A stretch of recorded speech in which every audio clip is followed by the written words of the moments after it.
The number on Adrian's slide was $2.84 million. I knew it was false before he finished saying it.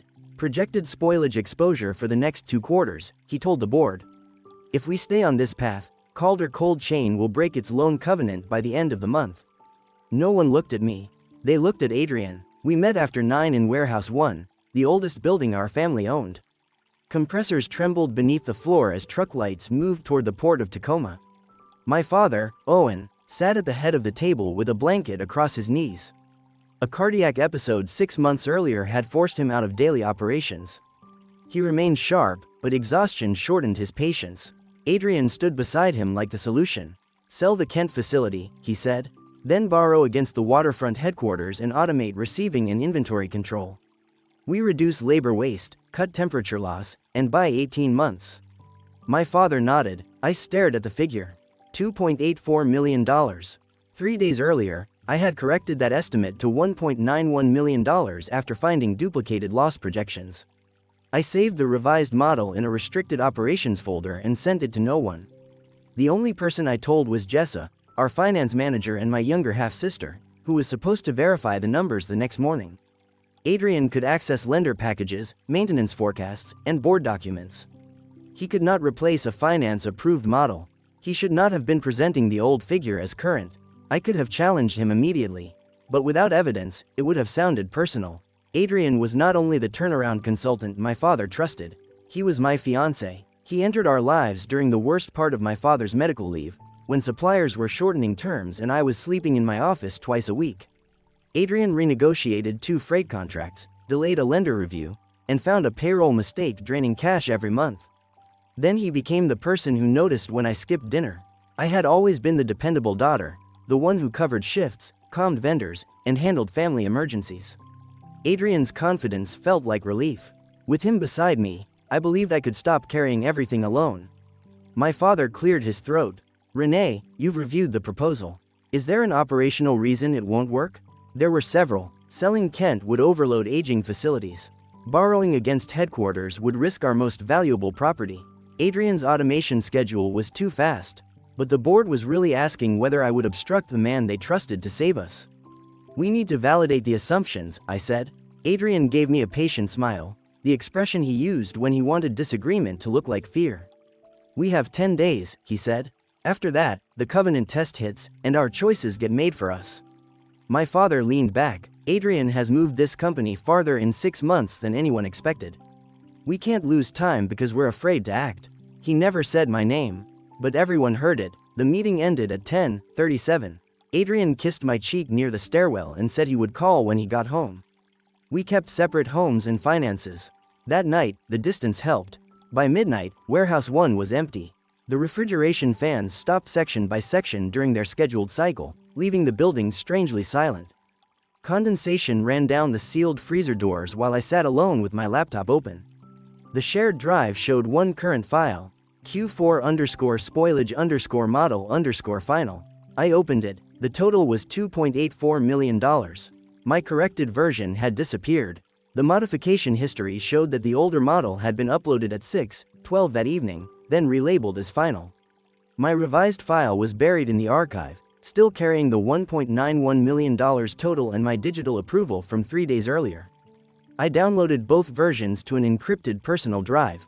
Then I exported the access history and saved it outside the company network. Only after the copies were secure did I open the user record attached to the replacement.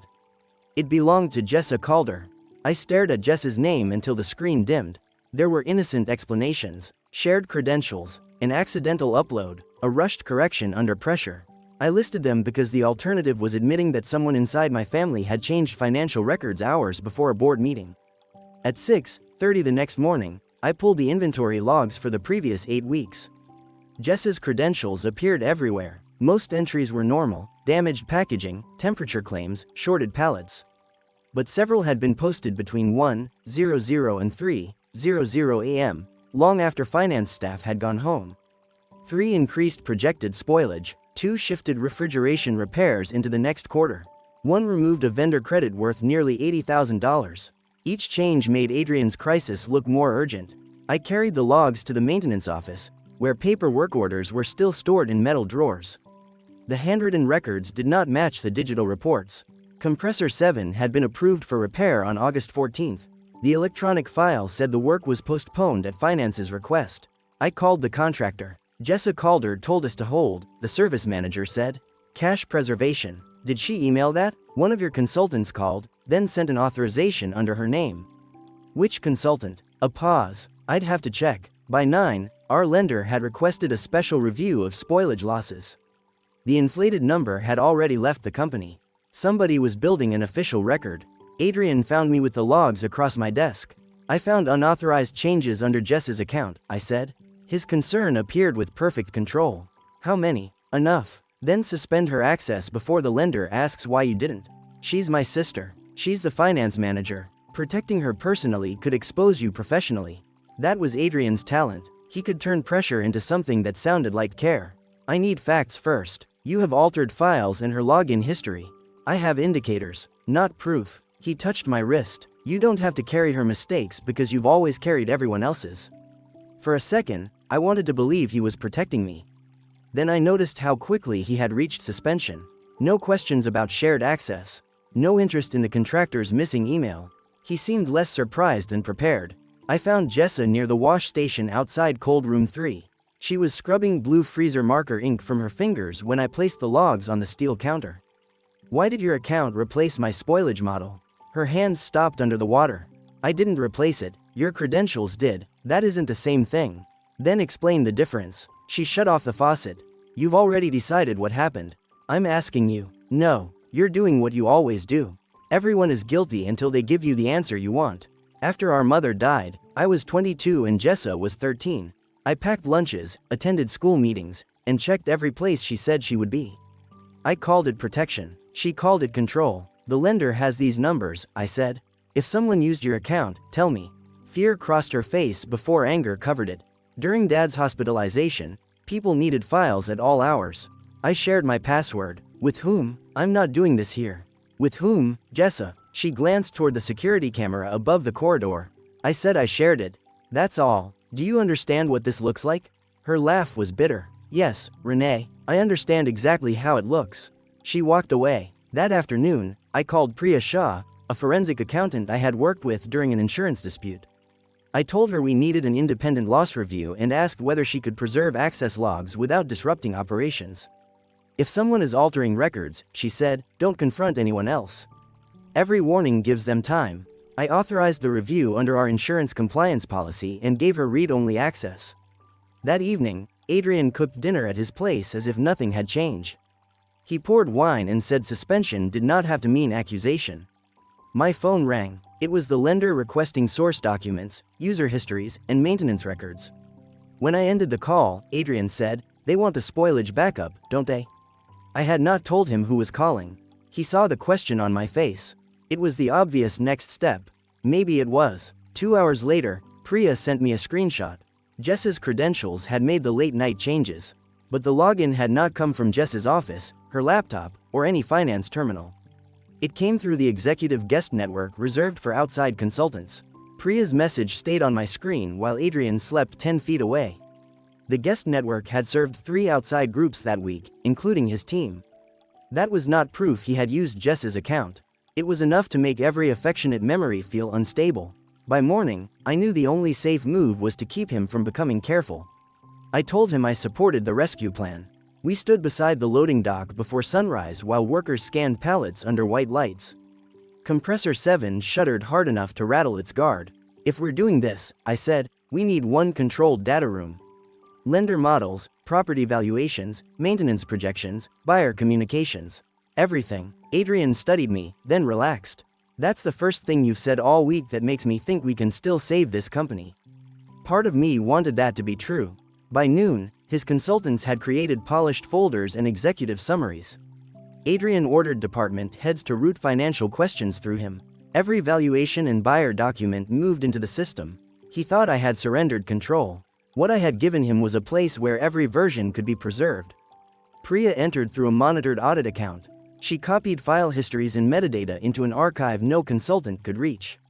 On her advice, I disabled permanent deletion for transaction folders without changing the ordinary interface. Adrian could revise and reorganize. He could not erase the trail. At night, he talked about wedding dates and a house near the waterfront.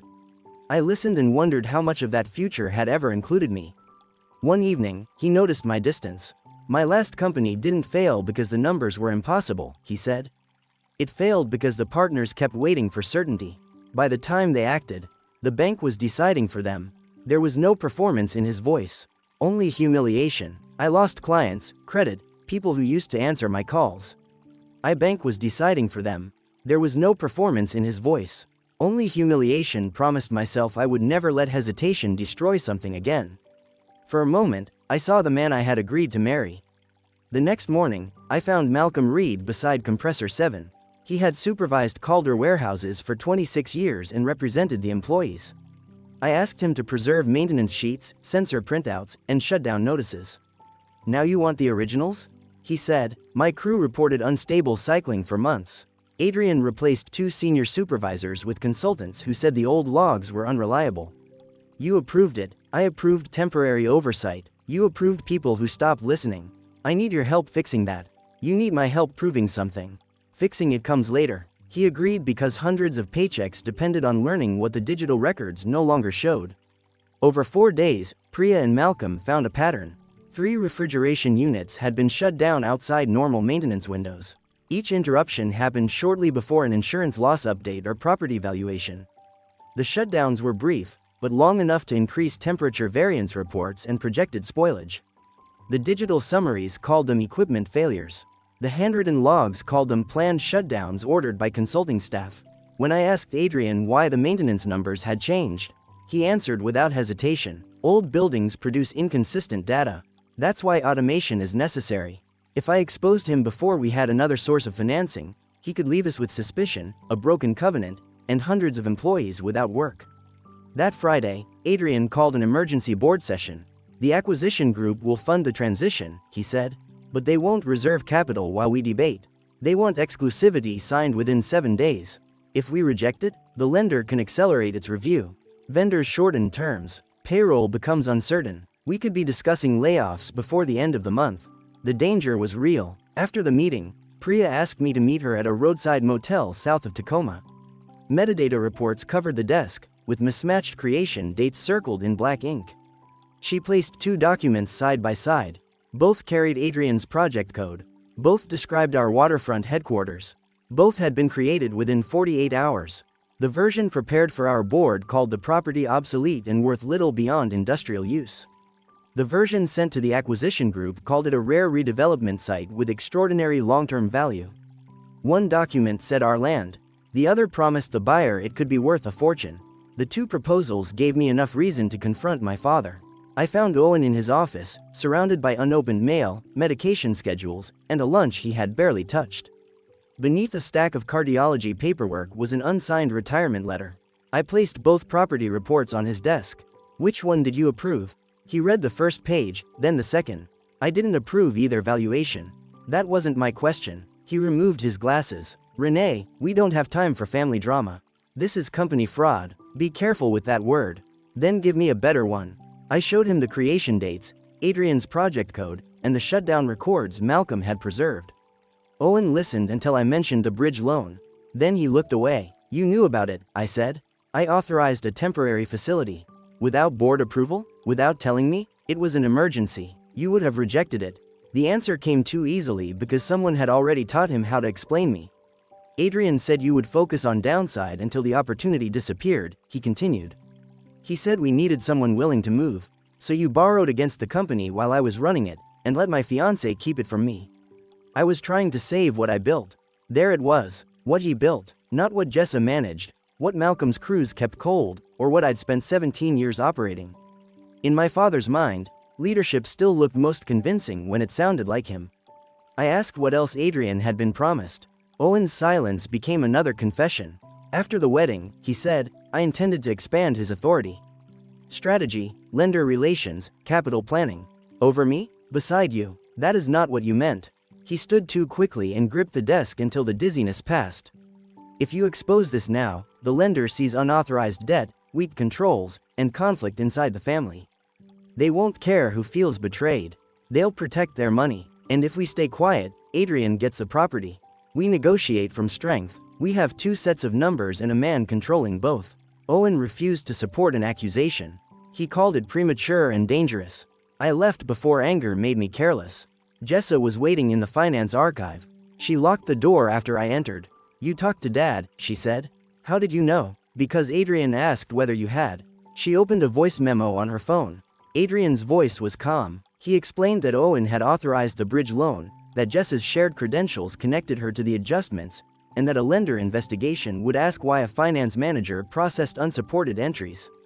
Then he said, "I'd hate for Renee to believe you created this problem while her father was sick." The recording ended. "He had me post 2 entries, Jessa said. He called them temporary classifications until the insurance review. When I questioned the vendor credit, he showed me the loan authorization and login history. He said the documents would make it look like I acted alone." "Why didn't you tell me?" "Because you would have gone to Dad. I would have protected you. You would have protected the company first. Then Dad, then me, if there was anything left." I wanted to deny it. I couldn't. Jessa had broken procedure. She shared her password and entered numbers she did not trust. But Adrian had chosen her because our family had already trained her to expect blame and trained me to mistake control for protection. "I'm not asking you to forgive me," she said. "I'm asking you not to hand him the ending he prepared." For the first time, revenge stopped meaning canceling a wedding or proving Adrian had lied to me. I wanted his access removed. I wanted the sale stopped. I wanted Jess's records separated from his scheme. And if the company survived, Owen could not keep ruling it through promises and emergency exceptions. The next afternoon, I sat alone in my car outside Warehouse 1 and removed my engagement ring. The pale line around my finger looked more intimate than the diamond. Then Adrian crossed the lot toward the building. I put the ring back on. Inside, he greeted me with a kiss and asked whether my meeting with Owen had helped. "We disagreed," I said. "I'm sorry." He sounded sincere. That was still the most dangerous part of him. An hour later, he announced that the acquisition group had received interest from another seller and wanted our exclusivity vote moved forward. Then he turned to me with a smile. "I solved the timing problem," he said.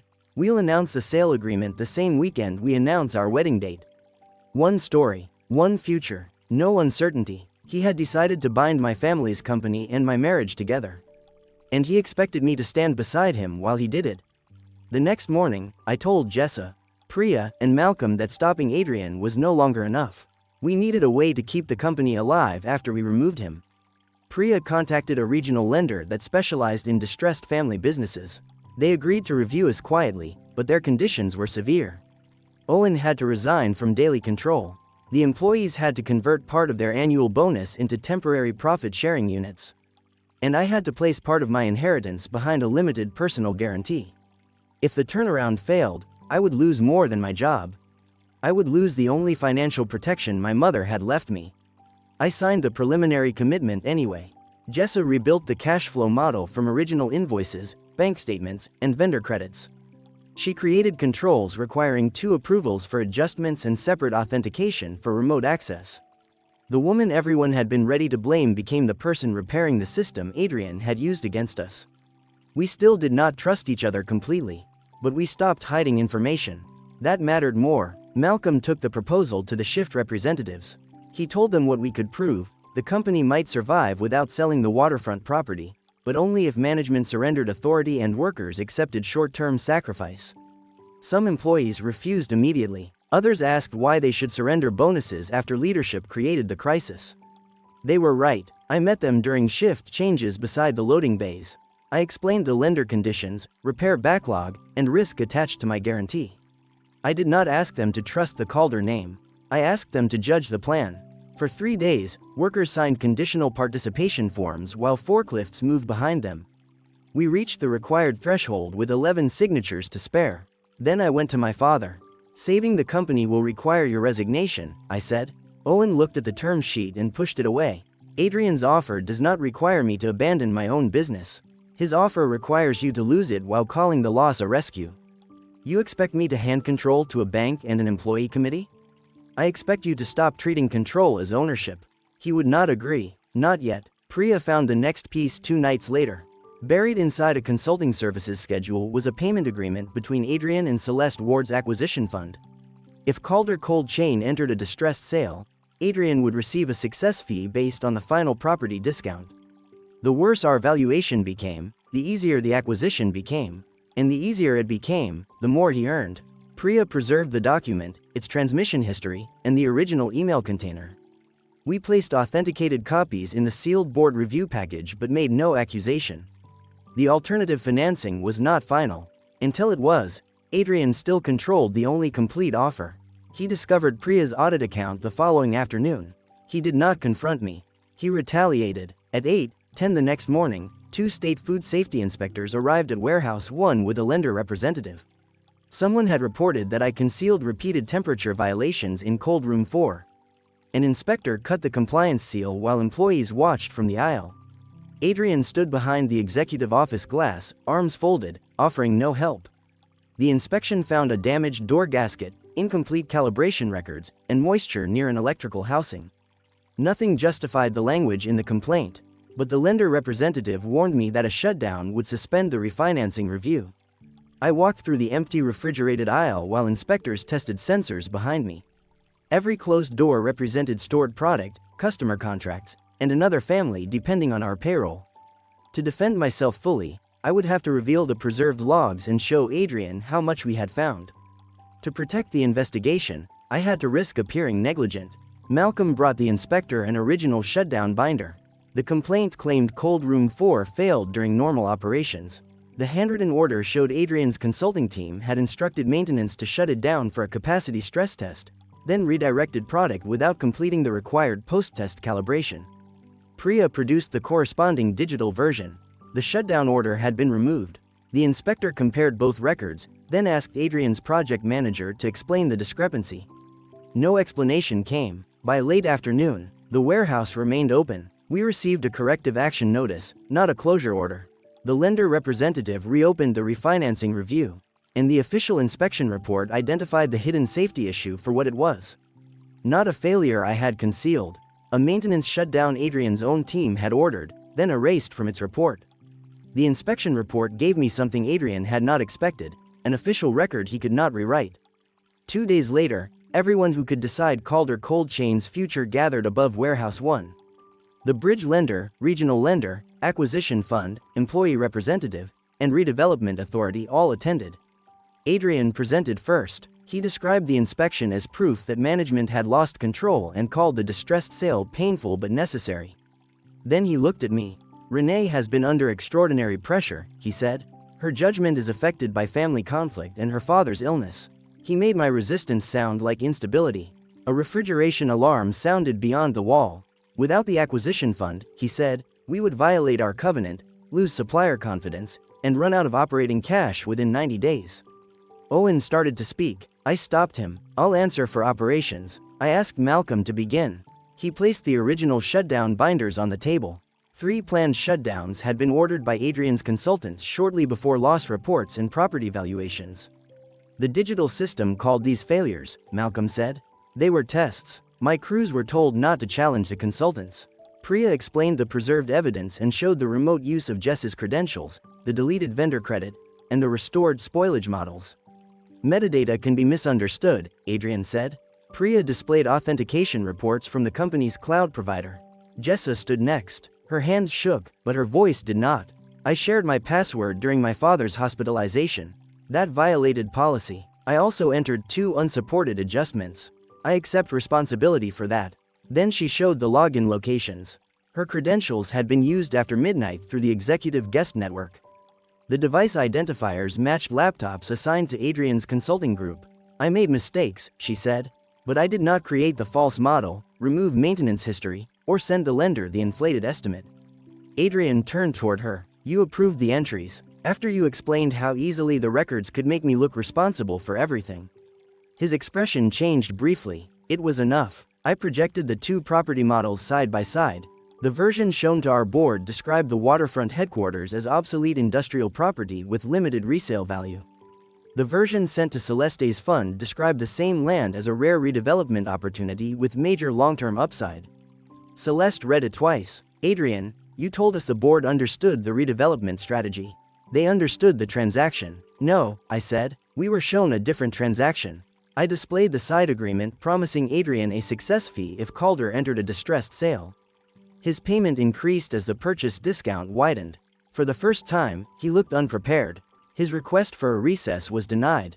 Adrian turned to me. Even if every document is accurate, the sale still protects your family. It pays the debt and keeps your father from watching this company collapse. That was the hardest part. He was not entirely wrong. The sale would protect some money. It might protect my father from failure. But it would reward the person who had deepened the crisis and erased the jobs and future everyone else had sacrificed to preserve. You never gave us the right to choose with honest numbers, I said. Celeste closed her folder. Our fund is withdrawing its proposal pending legal review. I asked the board to reject exclusivity, suspend Adrian's system access, and refer the evidence to independent counsel and both lenders. Then I presented the alternative refinancing package. The bridge debt would be refinanced. Repairs would be funded in stages.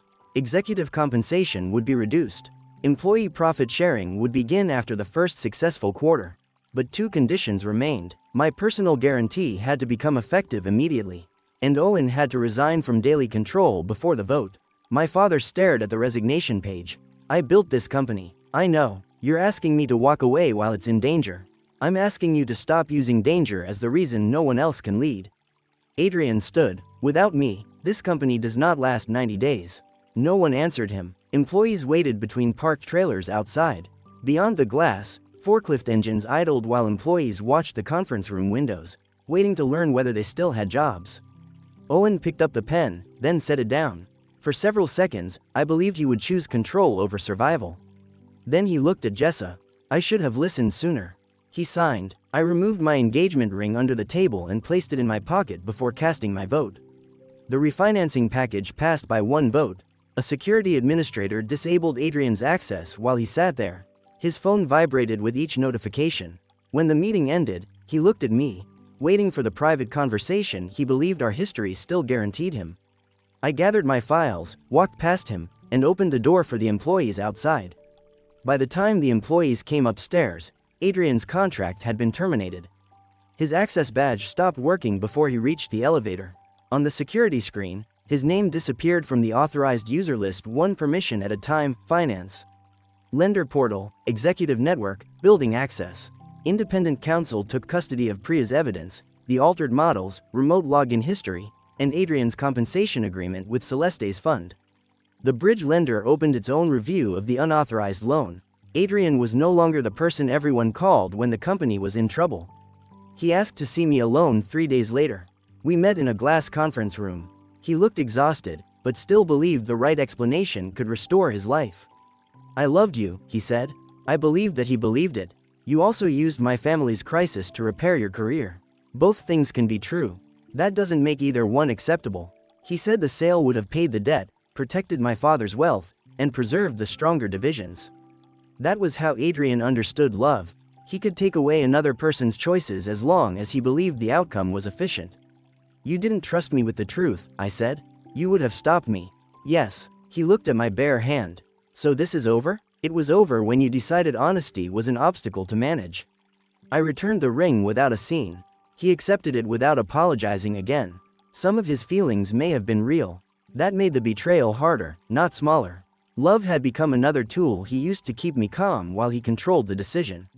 After he left, his consulting firm placed him on leave. 2 lenders removed him from pending engagements.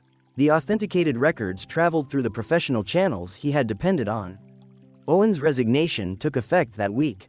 He still came to the building without calling. Once, he tried to enter an executive meeting and had to be reminded that he was no longer in charge. Later, he left Jessa a box of old finance ledgers. He wanted forgiveness to move faster than accountability. It didn't. It felt real. Jessa remained finance manager, but not under the old rules. Every material adjustment required separate approval. Remote access was monitored. Priya's firm stayed as outside oversight. Jessa and I did not become close overnight. We argued about controls, staffing, and employee disclosure. The difference was that neither of us could end the argument by hiding something. At the next company meeting, I stood in the loading yard beside Malcolm. I told the employees that family secrecy had nearly cost them their jobs. My father had bypassed governance. My sister had violated controls. I had ignored warnings because I trusted people more than records. Then I explained what came next. Executive salaries would be reduced. Repairs could not wait. The lender would monitor us monthly. Profit sharing would begin only after we met operating targets. My personal guarantee would remain until the bridge debt was reduced. Survival was not a victory lap. It was a difficult year we had earned the chance to attempt. 6 weeks later, employees elected their first advisory representatives. Malcolm nominated a night shift coordinator. Our unused wedding invitations went to a paper recycler. A month later, the material returned as packing inserts for frozen shipments. Jessa laughed when she saw them. I did too, not because the wedding had become a joke, but because something designed to announce a future Adrian controlled had become practical and ordinary. By winter, the company was still fragile. We had lost 2 customers, postponed bonuses, and taken 3 refrigeration units offline for repairs. Some nights I woke thinking about the guarantee attached to my name. The rescue could still fail, but the trucks kept leaving. One morning before sunrise, I stood on the loading dock as refrigerated trailers pulled toward the highway on schedule. Owen watched from his car across the lot. He did not come inside. Jessa joined me with the day's cash report. Employee representatives were meeting upstairs without asking permission from a Calder first.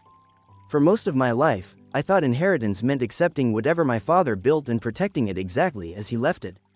I was wrong. The waterfront property was valuable. The company mattered, but the most valuable thing I saved was my right to decide which parts of our family legacy deserved to continue, and which ones ended with me.